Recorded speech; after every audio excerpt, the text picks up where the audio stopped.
Okay, here we are in Rome. It's 90 degrees. It's quite humid, quite humid. But behind me is the ever-famous Trevi Fountain. Now, if you take a look in the middle, you will see the Roman god Neptune, also known as Poseidon in Greek mythology.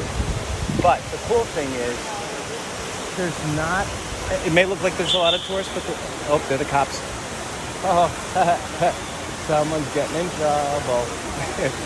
But the fun thing is, there's hardly any Americans here.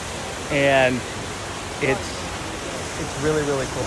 Really cool. So, ciao, dalla Fontana di Trevi. Ciao. Here we are on the steps of the Spanish Steps. And the reason it's called the Spanish Steps is because down there is the Piazza di Spagna, the Spanish Piazza. And the Spanish Steps have changed significantly since the last time I've been here, considering the fact that they were absolutely filthy, because people used to sit and eat and throw their garbage all over it. It was absolutely filthy, but now since they banned it, you could totally see it completely clean, and it's actually a wonderful thing. So, getting my workout for the day, climbing the steps of the Spanish Steps, and oh yes, all right, I'm gonna go get a bottle of water. Oh Madonna me! Oh, look at this. Che bello, no? Eccoci in Italia. Buongiorno da Roma. Attualmente sono al Vaticano stamattina. Good morning, everybody. How we doing? All right, so here we are at the Vatican. I'm here early. I'm going to take my tour inside. I've seen it like how many times, but you know what? There's always something that you miss and you want to go back and look at it again. Now, for those of you who have never been, this is the main Vatican. And the cool thing is, this is the Piazza San Pietro. This is the St. Peter's Square. And the reason why it's called so is because not only is it the Basilica di San Pietro, the Basilica of St. Peter, because his bones are buried in the basement, we also have the obelisk. Now, the obelisk is said to have been constructed on the place where Peter was crucified upside down. So it's actually really cool, and there's nobody here. And it's a great time to take a tour. I'm going to head to the Vatican Museum, see the Sistine Chapel, all that fun stuff. So, bear with me, we're going to have a fantastic day here in Italy. Ciao! One of my favorite things about coming to the Vatican is this courtyard. And they call it the Big Pine Cone, which is over here. It's a symbol of hospitality, and it's actually really cool. Not to mention that the courtyard is called the Belvedere Courtyard. Anyway, this is awesome. And then also there's this globe over here that can actually be spun. Back in 2012, I was actually fortunate to hop over the chain link fence and give it a spin. That was a really cool thing. Allora, eccoci nel Vaticano e poi torneremo dentro per scoprire tutte le cose delle Sante di Raffaello, and anche I am in one of the most famous parts of the Vatican Museum, which is known as the Hall of Emperors. And there are busts of so many famous emperors and mythological figures of years gone by. And the cool thing is, Rome went through so many emperors over its reign, only because if they didn't like you, they stabbed you. Or you were poisoned, if you were lucky. Anyway, let's keep heading through and let's go to the Raphael rooms. Actually, we're gonna head to the Hall of the Candelabras first. We are now in the gallery, or the Hall of the Tapestries. And the neat thing about these is these tapestries are huge. They're absolutely huge. And they all date from about 500 years ago. And the entire hall is full of them. And if you take a look at the ceiling, It may look like it's 3D, but believe it or not, it's all flat. It's all flat. All of this is flat. Absolutely amazing. They knew exactly what they were doing.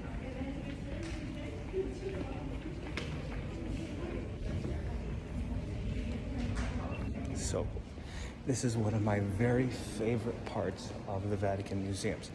It's the ceiling to this very long hallway that exists on our way to the Raphael rooms, and I'm going to show you what that's all about, and the Sistine Chapel, which unfortunately I cannot take a video with because, well, I'll get thrown out. Not going for that again.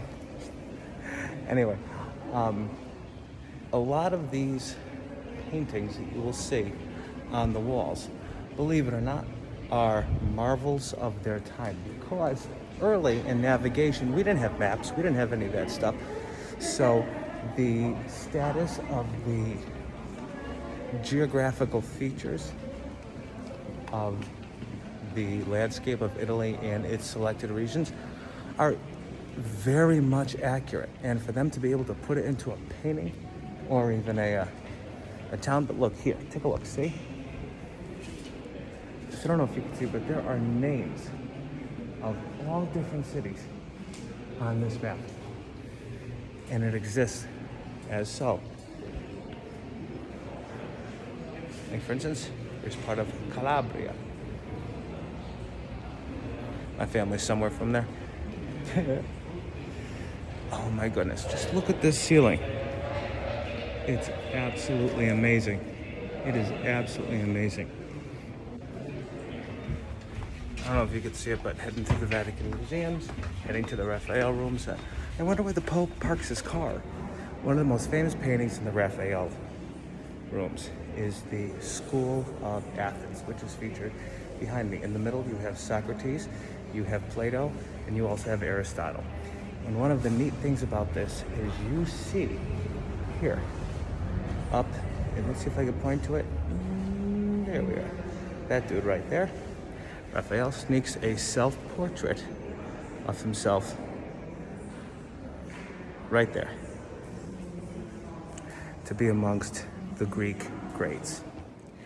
Here we are in the Vatican. Now, behind me, as soon as you walk through the Vatican, you hang a right. And when you do, you get to see Michelangelo's Pietà. Now it's behind bulletproof glass. Because in the 1970s, a Hungarian geologist who was out of his mind tried to chop it to bits. And since then, it has been highly protected. But here we are in the Vatican.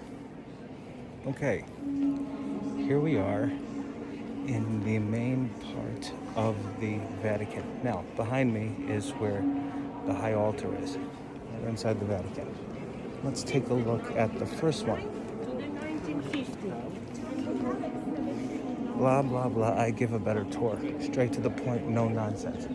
Okay. This is St. Longinus. He was the Roman soldier who pierced Christ during the crucifixion. And Bernini sculpted the statue of St. Longinus at Lungo. That's where the name comes from, long, because of that Longinus, long, from the spear. So in back of me here is now St. Helen. Now, St. Helen was mother of Constantine, and the reason she's holding a cross is because she is known for having brought back the true cross from the Holy Roman Empire back to Rome, and as her son restored Christianity. She was actually one of the first converts to Christianity, and that's why Christianity reigns as it does it today. Now, behind me is St. Veronica. Now, she was the one who wiped the face of Jesus during Good Friday. The reason why we have the name Veronica is because her name means the true icon, aka the true face, because if you see, let's do this, on the veil, is the fixture of Christ. Now, behind me, that's where St. Jude is buried. And also, last but certainly not least, we have the fourth main statue that encircles the cupola, which is over here, which is the statue of St. Andrew. Now, St. Andrew was crucified on an X. So in iconography, whenever you see a person who has an X behind them in terms of a cross, it's St. Andrew. That's how you identify him. Here is the high altar. And in the very back, we have the holy seat of St. Peter. This was also sculpted by Bernini, and it's a representation of the holy seat of the Pope. So let's go over here and take a look at this. Hopefully no one yells at me.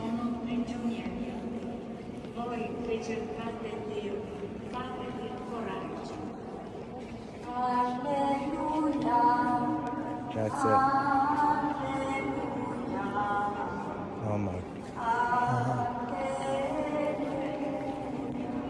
Yep, we're in church.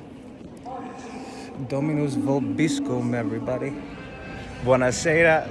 Hi. I am in the Trastevere region of Rome, and it is just a magical place to be and eat really, really well. So no matter where you go, you know that there's going to be livelihood, people out having a good time. There's cafes everywhere. Oh, it's fantastic. You can't really beat it.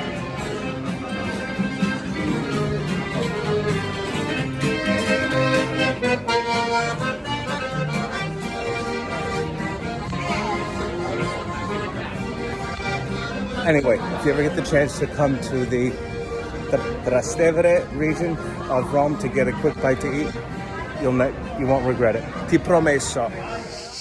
Here we are in Hadrian's Villa, and just the ancient architecture and the ruins of what was one of the greatest examples of outside of the city of Rome architecture built by the Emperor Hadrian. Now, Hadrian was a master architect, and this was the summer home. Ciao amici, eccomi sulla detto la Villa d'Este. E sono a Tivoli, però c'è una fontana molto famosa ed anche la fontana dell'organo. Questa è la Villa d'Este, è bellissima, però c'è una fontana che voglio mostrarvi. Andiamoci un po'. Questi sono I giardini, these are the gardens. And here we have La Fontana dell'Organo, the famous fountain of the organ. Everything is powered, believe it or not, by natural pressure. No machines, no pumps, none of that stuff. I saw this, I almost fell over. You stand there gaping at what you're about to witness. And this is what we have. Ecco la fontana dell'organo alla Villa d'Este.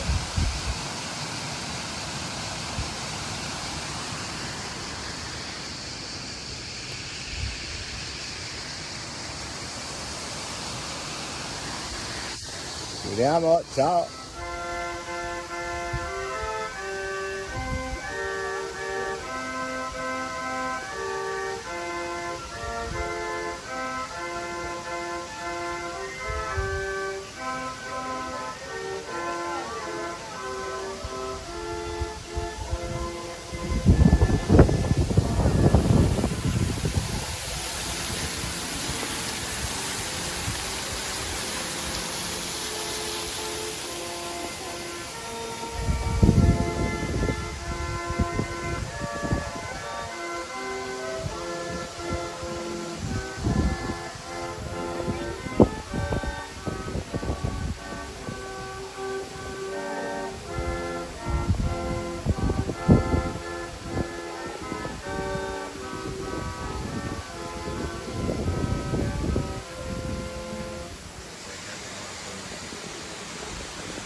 Ciao! I am on my way to one of the most interesting parks in the south of Rome. And if you notice down there, that looks like a white strip, those are sheep.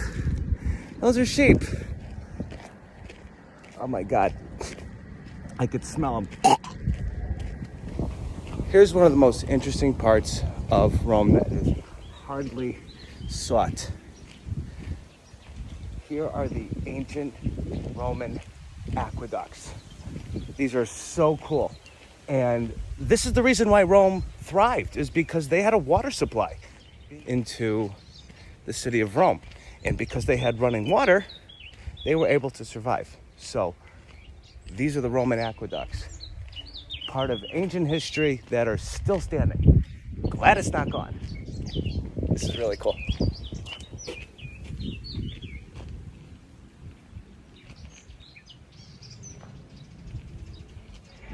Ciao ragazzi, we're still in Rome, and this is known, this column right here, as Trajan's column, La Colonna di Traiano.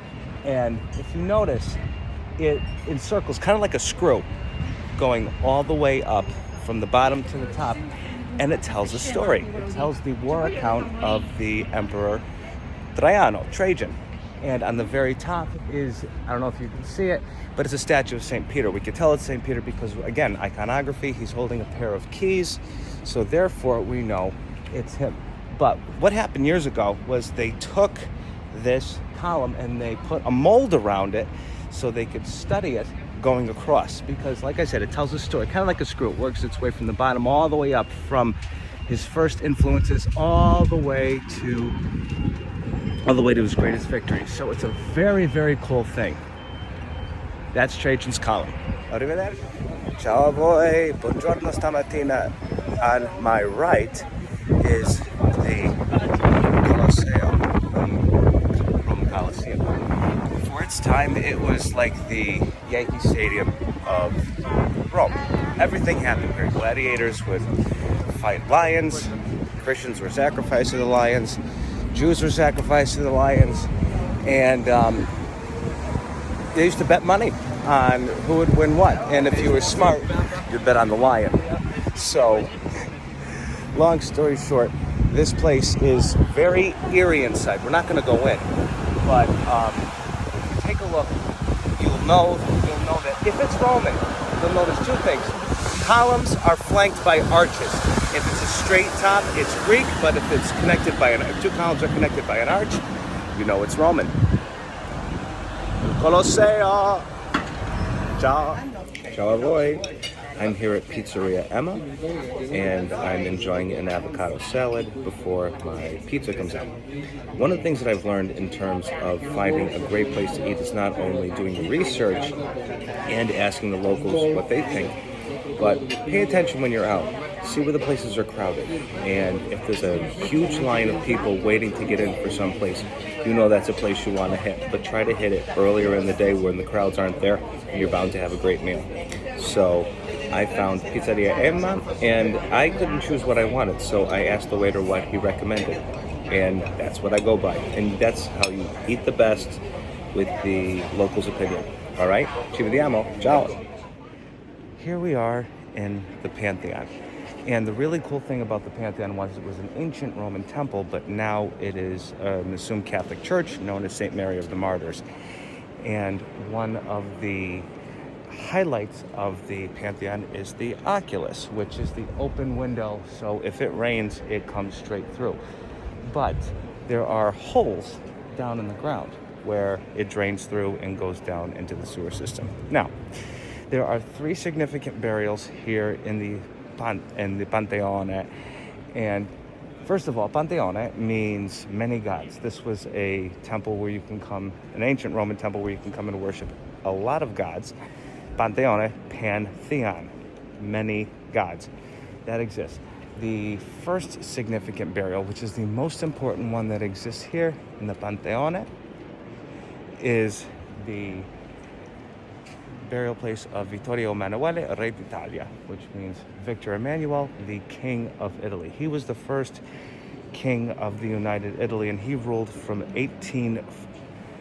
in the mid 1800s, and He held that position until he died, and it is always adorned with flowers because he is considered a national hero of Italy.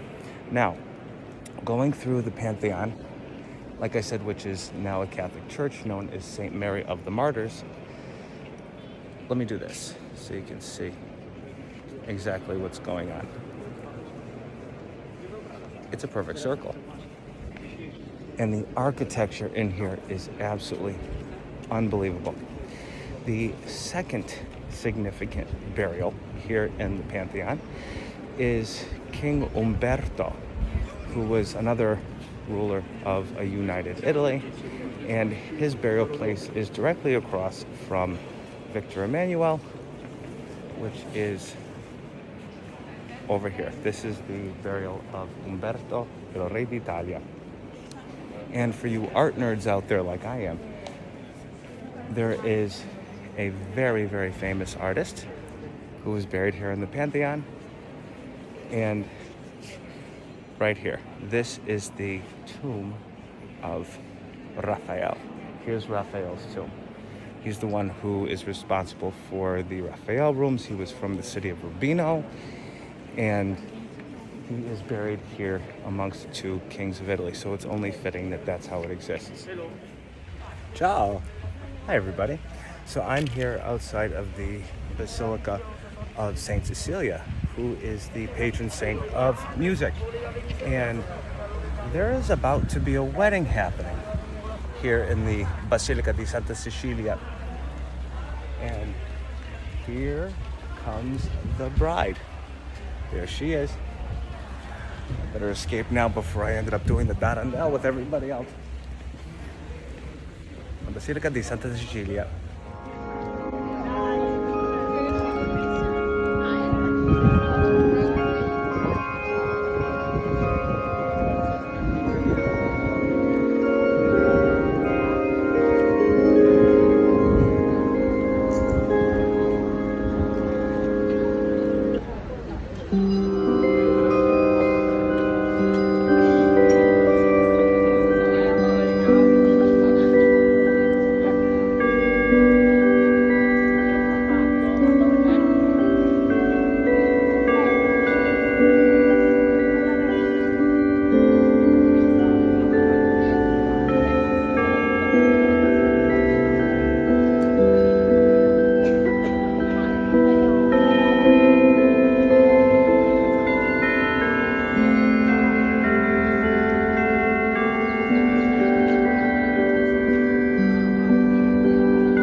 Buongiorno a voi. Good morning, everybody. We are down in Caserta, which is the home region of the man who was responsible for my madness with the Italian language, Professore Carmine Paolino. And this is the area where he's from.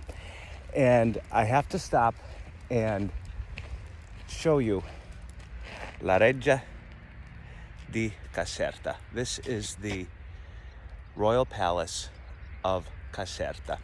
It's a Baroque style palace, and it's lined with gardens and fountains and so many wonderful, wonderful things that we're going to have a great time exploring it today. So let's have some fun. Allora, ci vediamo. Ciao. Ciao a voi. As we're waiting to get into the Reggia di Caserta, I want to point something out. Over here in the background, you see that very large looking hill or mountain? That's actually Mount Vesuvius. That's how big it is. It's humongous, and it's still active. Go figure.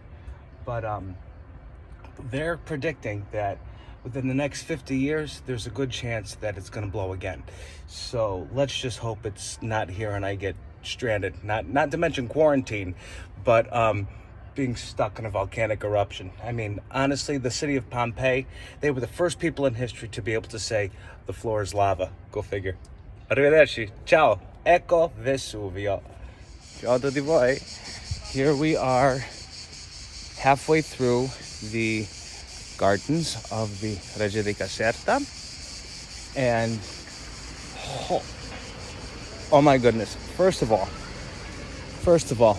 Hoop, bus. There's the palace. There's the fountain.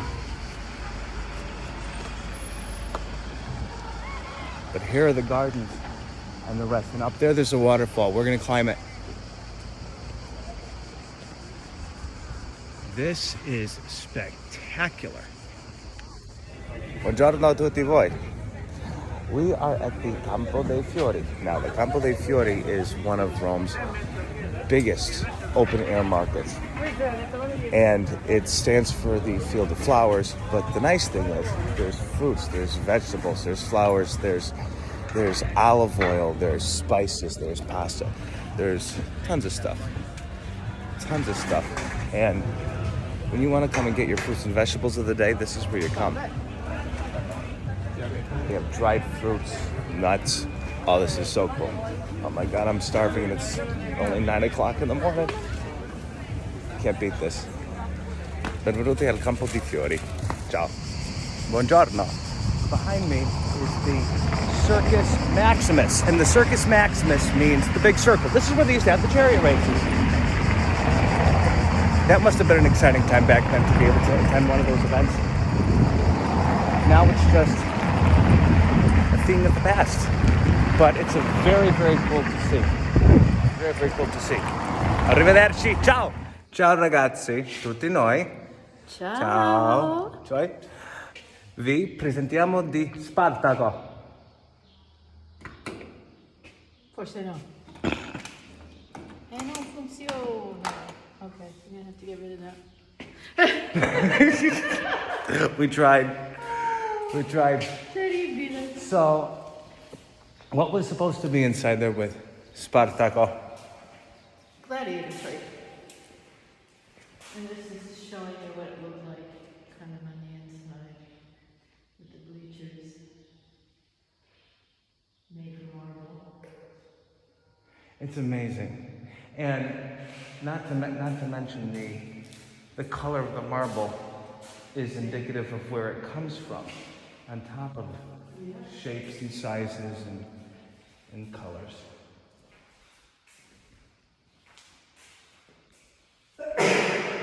So know what that?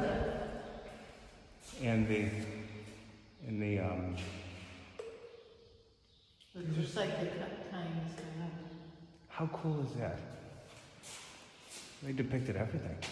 Mm-hmm. He's definitely being strung.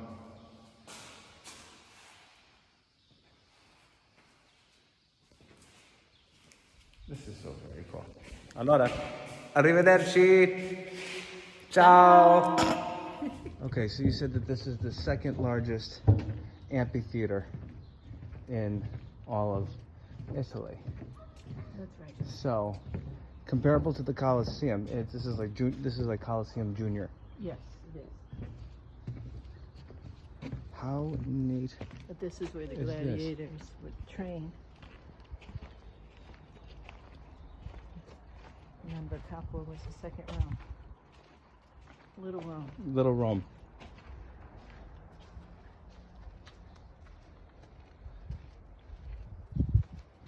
This is absolutely amazing. And I always find it interesting that the smaller the brick, or smaller the thickness of the brick, the older it tends to be. Mm-hmm. I think this hasn't Sorry been... that the Mitreo is not open. The Mitreo was a secret underground cave that the Roman soldiers, only men, would go to, and they would sacrifice a bull. Really? Yes. And it was very secretive, so we don't know too much about it. But supposedly it would take place around Christmas, which would make sense because it's the winter solstice. In the equinox, yes. So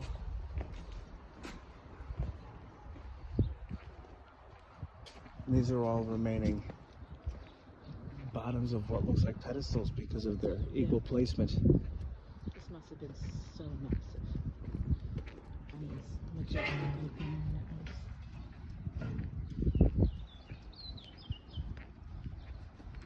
and it's prime.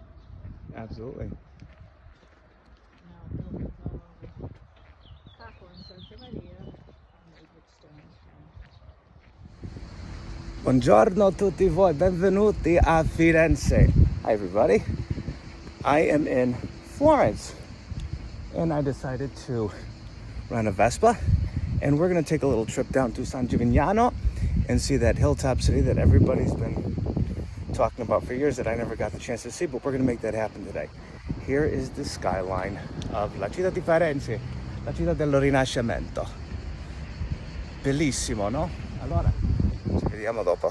Ciao. Ciao a voi. Ciao a voi. Hi from Florence. Well, actually, we're outside of the city of Florence. We're in the town of... Where are we? Grassetto. Ciao a voi. Ciao a tutti. Benvenuti d'Italia. Ciao from Grassetto.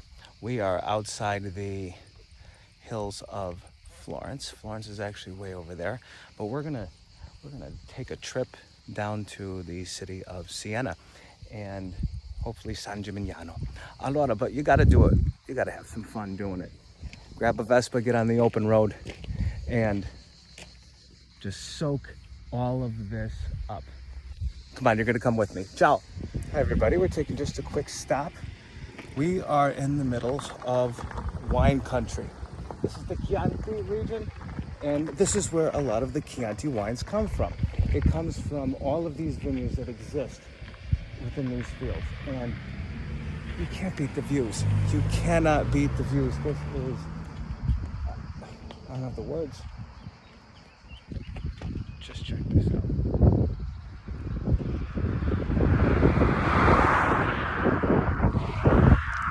Arrivederci. Ciao. Off to Siena. Ciao a voi. Ciao. We are in the medieval town of Siena. Now, the really cool thing that exists in the town of Siena is called Il Palio, which is the town square. And in the middle of the town square, you have this monument right here. Look familiar? The Waterbury Clock Tower was modeled just after it. And this is called the Palio. And in the Palio, this is where they have the horse races twice a year. So let's grab a little bite to eat and be on our way to San Gimignano. Ciao, buongiorno. We are in San Gimignano. Now, San Gimignano is this little hilltop town. It's stuck in the medieval era. It's wonderful. It's so quaint. It's full of... Oh, look, there's a torture museum. Fun. Have to check that out one later. Anyway, well, we are in the Middle Ages now, aren't we? It's only fitting. Long story short, it's a walled city on the top of a hill that has stood the test of time, and the views from up here are absolutely fabulous. So let's do some medieval exploring. Come on, andiamo. So we are here on the top of the scenic viewpoint, also known as the Belvedere of San Gimignano. And this is what you see. So many valleys, kilometers and kilometers and kilometers of just pure happiness. Anyway, so this is something that you can't buy here at San Gimignano, but it is worth a look for the spectacular views. That is worth a picture. So, allora, we're going to spend some more time here, then we're going to go back to Firenze. Alrighty? Arrivederci. Ciao. Buonasera. Ciao a voi. Now, behind me is the Florence Cathedral. And, hold on, let me walk a little bit closer so you can see it. The Florence Cathedral, called the Duomo, is one of the most beautiful Duomos here in Italy. Only because it is so ornate on the top with all the statues. There is so much detail work. It's incredible. But that's not the thing that I really like about it. If you look at it very closely, you will notice that the entire church is consistent of 3 different types of marble. You have sage green, you have cream, and you have this light rose pink color marble. It is absolutely incredible. Now, here is the bell tower. The bell tower matches the Duomo, which is over here. And in the back here is the baptistry. Because you weren't, back in the day, you were not allowed to enter into the church unless you were baptized. So this is where they used to have the baptisms. It's a completely separate entity. Again, that whole that whole old school idea of entering the church only when you're baptized. So you can't beat this. And at night, when it's all lit up in terms of lights, you can really see the colors sparkle. So ladies and gentlemen, here is the Duomo di Firenze, the Florentine Cathedral. Arrivederci, ciao. Oh, by the way, we're in the hometown of my favorite author of all time, Dante Alighieri. You know, he wrote the Divine Comedy, brought us to hell and back, you know, that's how it rolls. Ciao. One of the beautiful things about the city of Florence is that you feel like you're step back in time. It's still giving a better tour. I'm still giving a better tour. And one of the reminiscent things that really makes Florence so special is it's like you step back into the Renaissance, and between the beauty of the multicolors of the Florence Duomo to the Palazzo Vecchio to the Chiesa di Santa Croce to the Church of the Holy Cross and the old palace. It's just a marvel and such an exciting place to be and see. So here we are right from the heart of Toscana. Siamo a Firenze stanotte. Allora, arrivederci, ci vediamo a presto. So here we are at the Chiesa di Santa Croce, the Church of the Holy Cross. Not only does it resemble the Duomo, which we have seen earlier, in terms of the rose and the sage and the cream-colored marble, on one side is a statue flanked by 4 lions of Dante Alighieri, known as the greatest poet in all of Italian literature.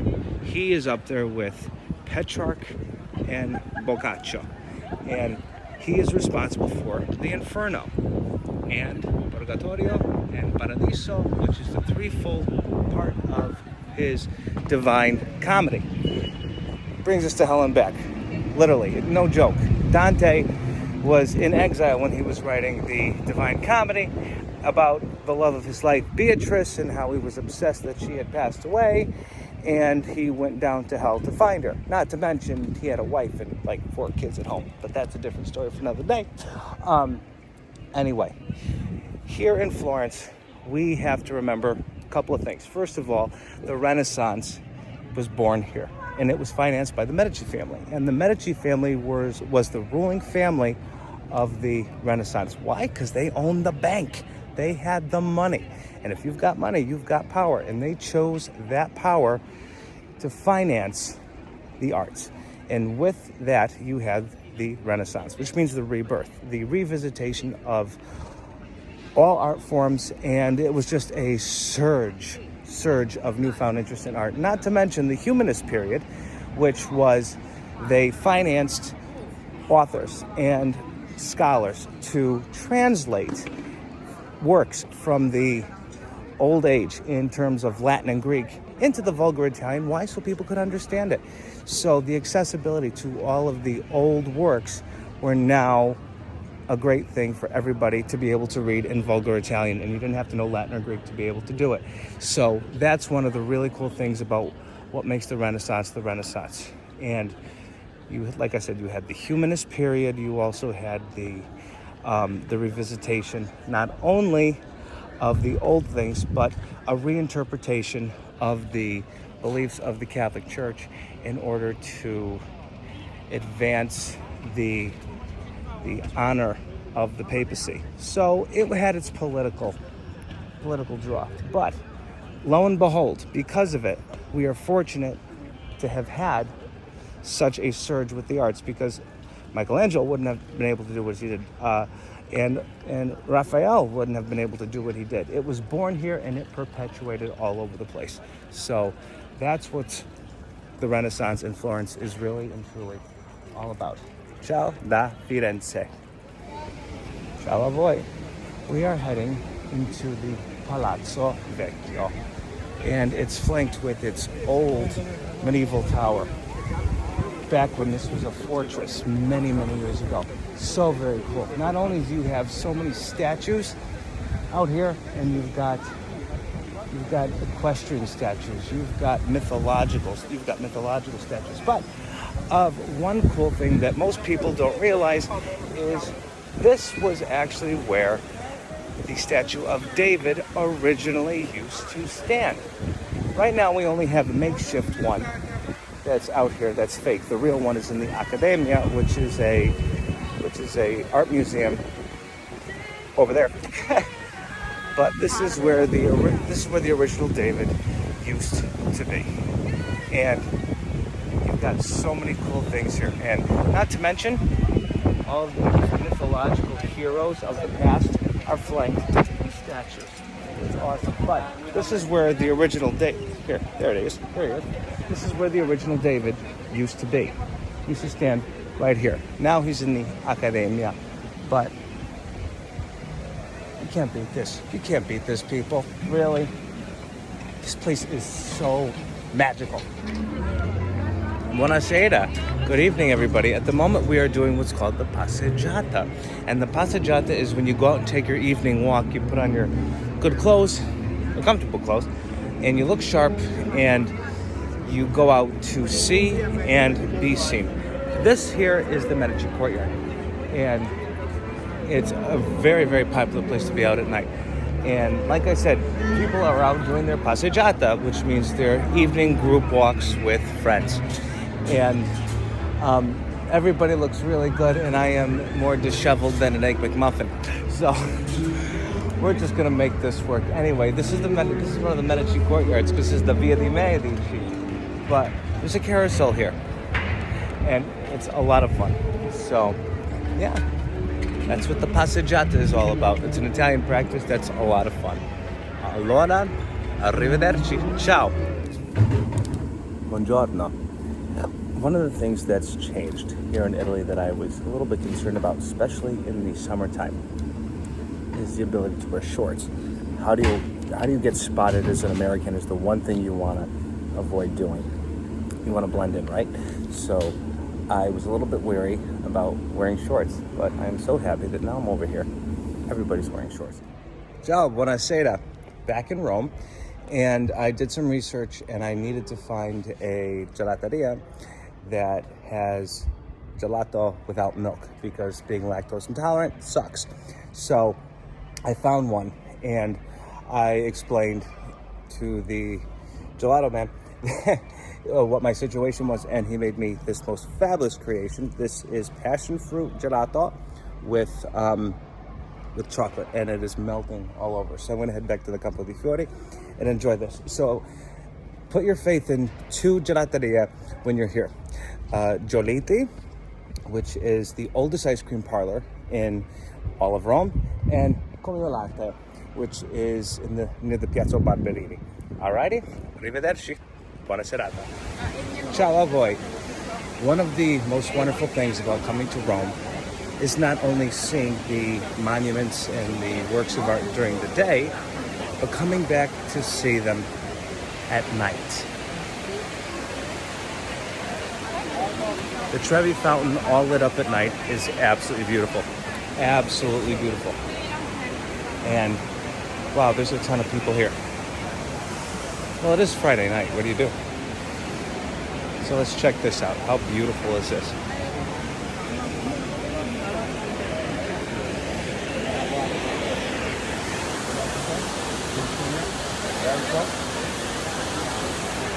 It's wonderful.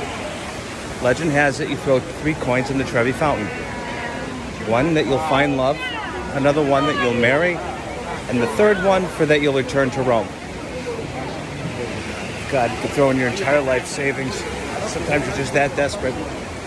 Anyway, arrivederci.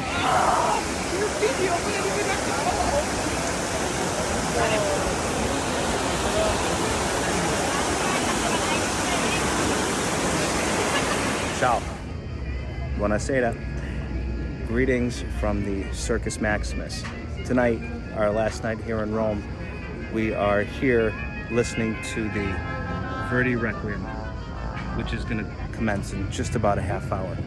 And it's a pretty cool way to end a 2-week adventure in Italy. And I want to say thank you to all of you for spending time with me and allowing me to show you around the country that I love so very, very much, and the people and the language that is my passion. And I hope we get to do this again soon. So, from our last night here in Rome, from the Circus Maximus, listening to the wonderful, wonderful Requiem of Giuseppe Verdi. Until next time, ci vediamo, arrivederci,